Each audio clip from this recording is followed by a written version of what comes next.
So look, I grew up in an alcoholic family. My dad was an alcoholic. It was not pleasant. We didn't have much growing up. My dad was a roofing contractor. My grandfather was. Both my dad's brothers were roofing contractors. So that's pretty much what he did. And being that my dad was the alcoholic, it was a tough childhood, man. It was tough, He moved us around a lot. I felt like I was always the new kid in school. New kids in school, you got to fight. I learned how to fight, and I really didn't like being that person. I didn't. I didn't like being, I felt like I had to be the bully because, it kept me from being bullied, kind of, So anyway. When I was 16 years old, my dad quit drinking, and he moved us to Denver, and he started a roofing business, and things were going really, really good. I was really good in school. I wanted to work for Colorado Fish and Game. That's what I wanted to do. I wanted to be, some big game warden. I wanted a ranch. There were some things, and so my senior year, they called me into the counselor's office and said, look, Colorado Fish and Game has offered you this job, and, da-da-da-da-da. And it was my dream job. I go home, I tell my dad, and he's like, so let me get this straight.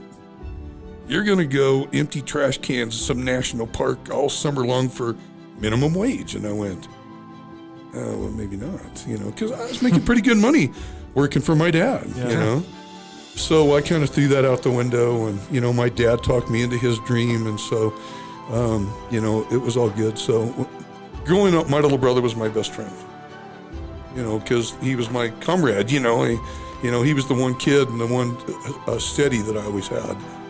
And so when I was 19 years old, he was killed in a car accident. And I was pretty devastated. It tore me up, Really, he was really a good kid. And so here's what I really thought, is that they had taken the good kid, and it should have been me, not him. So a year later, my dad was killed in a car accident. So he had talked me into inheriting his dream. And so now he's gone, right? And so I was angry. And really what I was angry with is God. I thought that... that there was something wrong with me or something, because they were taking, the men of the Huskin family. It was just kind of weird, and so I started drinking, and I was drinking pretty heavy. And then one night, a friend of mine from high school gave me some cocaine, and all of a sudden I wasn't angry anymore. It was just kind of weird.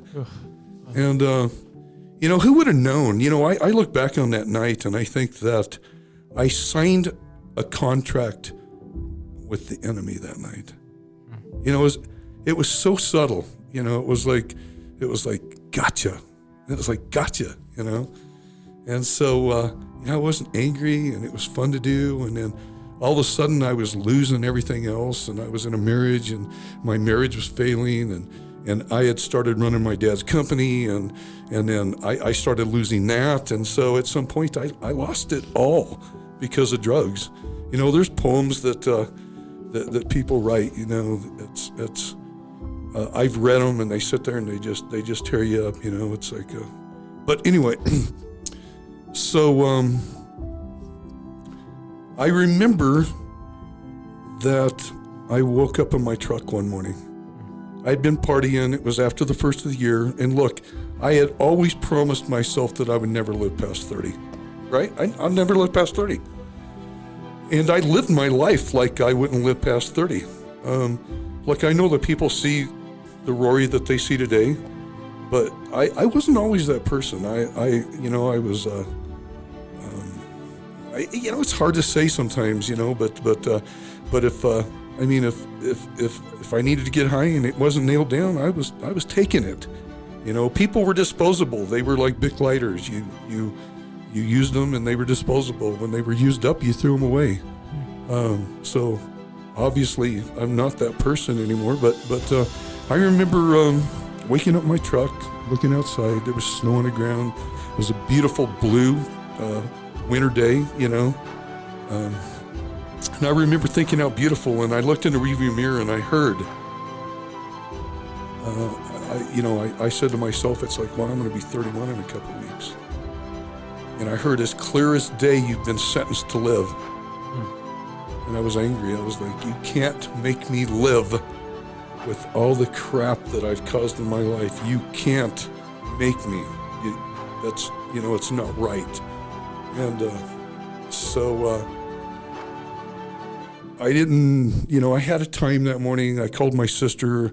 I was working in Denver. She lived in Broomfield. I called her. I said, hey, what are you doing? She said, we've got a Super Bowl party. Come on over. I said, what I really need is your shower. I've been partying for a week. Anyway, I walk in her door, and this girl comes walking over and throws her arms around me. It was just kind of weird. And I, in my mind, I probably, been partying for a week, probably smelled like a goat and looked like one. I was like, nah, you don't really want any part of me. And she threw her arms around me and she said, you know what, I don't, I'm a big girl. I'll make those decisions for myself. And after spending a couple of days with this girl, I realized that I'd fallen in love. And so it's kind of funny, but here's what I say is God sentenced me to live.